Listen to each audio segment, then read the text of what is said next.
In the near future, millions of Americans and citizens of other countries around the world are going to lose massive amounts of money and wealth. Meanwhile, others are going to become very wealthy during this same period of time. So how can you protect yourself and your family and set yourself up to be on the winning side of this great transfer of wealth? Keep watching and you'll discover the answer in the next few minutes. We're also going to reveal our secret trading code that has generated a 97% win rate. I'm Eric Holmlund, and on behalf of my partners Robert Maude and Paul Counts, we want to welcome you to this very important presentation. Let's look at some facts. Fact: Donald Trump was elected the 45th President of the United States of America. This is not going to be about politics, and this presentation is neither for nor against Trump. We're just stating the facts here. Here's another fact. Mainstream media got it wrong. Way wrong. For an entire year, they were saying Trump wasn't going to win. And they've been wrong about a lot of other things too, haven't they? As soon as Trump won the election, they started making predictions about what would happen to the stock market. And really, it was only a matter of hours before those predictions began to be proven false. So I think you would agree that we really should not be taking advice, much less financial advice, from the media, right?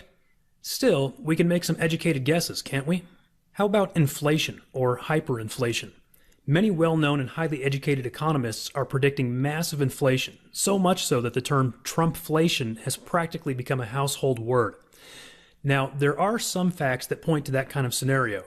In fact, in Trump's victory speech, he said this: "We're going to fix our inner cities and rebuild our highways, bridges, tunnels, airports, schools, hospitals, etc." In other words, Trump's plan is to spend trillions of dollars on a large-scale stimulus program by spending that money on public works. Now here's an even more important fact. The Federal Reserve is already leveraged 110 to 1.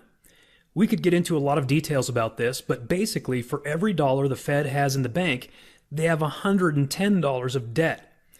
You see, this is by no means a problem that Trump is creating. It's a problem that he's inheriting, and it would be the same problem regardless of who had won the election.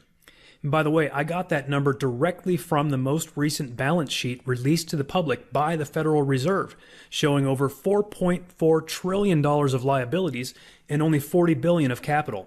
Now, I applaud the Fed for being transparent enough to release their balance sheet each quarter, but this is a very extreme situation that most of the public has no idea about.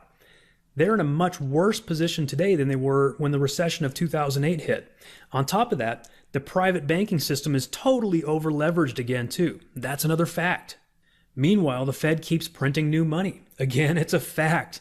They've added over $3.9 trillion of new money to our money supply since 2008. So we're already in the middle of a totally unstable monetary situation, and under the new administration, the Fed is likely to print trillions of dollars of more money. And again, that's not really Trump's fault. We'd be looking at the same problem if Hillary had won. But it's the perfect storm for hyperinflation. If that happens, you can kiss the US dollar goodbye and our economy will essentially crumble. Suddenly the dollar could be worth almost nothing. Imagine waking up one day and finding that a gallon of milk or a loaf of bread costs thousands or even millions of dollars. Most Americans don't think it could happen, but it's happened in other countries over 50 times in the last 100 years, and the conditions are ripe for it to happen in America.